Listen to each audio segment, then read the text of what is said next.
আলুর দম করা দেখাবো। আমার কড়াই গরম হয়েছে, আমি এখন তেল দেবো। এবার আমি একটা শুকনো লঙ্কা 2 টুকরো করে দিলাম, 2-3টে ছোটো ছোটো তেজপাতা দিলাম। এবার আমি জিরে ফোড়ন দিলাম।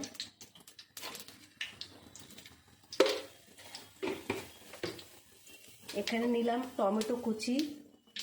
আমার ফোড়নটা পুরো লাল হয়ে গেছে দেখুন। এবার আমি আলুগুলো দেব।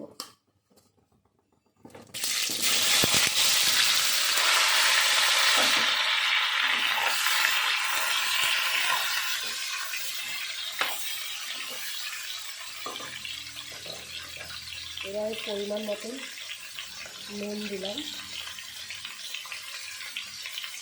এবার আমি টমেটোগুলো দিয়ে দিলাম।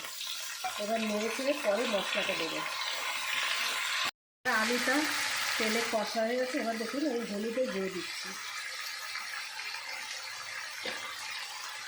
এবার আমি যে মশলা বাটাগুলো রেখেছিলাম, আদা, জিরা, ধনে, লঙ্কা বাটা, এবার সেটাই পুরোটা দিয়ে দিলাম।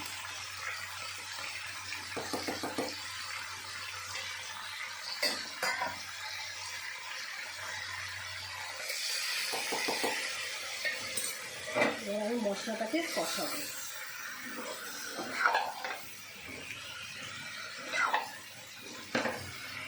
বন্ধুরা, আলুর দমটা লাল হওয়ার জন্য আপনাদের অন্য কিছু দেওয়ার দরকার নেই, কোনো কালারিং মশলা।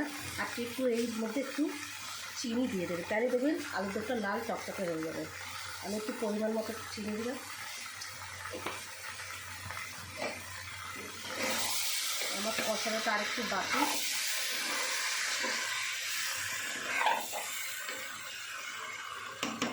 বন্ধুরা, আমার কষানো হয়ে গেছে। এবার দেখুন আমি আলুতে জল দিচ্ছি।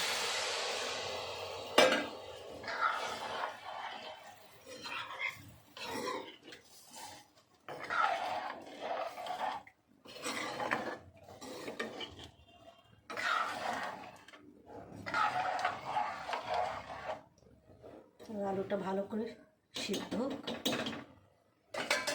বন্ধুরা দেখুন আমার আলুর দমটা হয়ে গেছে, কি সুন্দর কালার এসে। এবার আমি গরম মশলাটা দিয়ে দিলাম।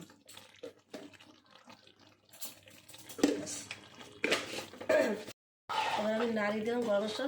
আমার রান্নাটা কমপ্লিট, নিরামিষ আলুর দম।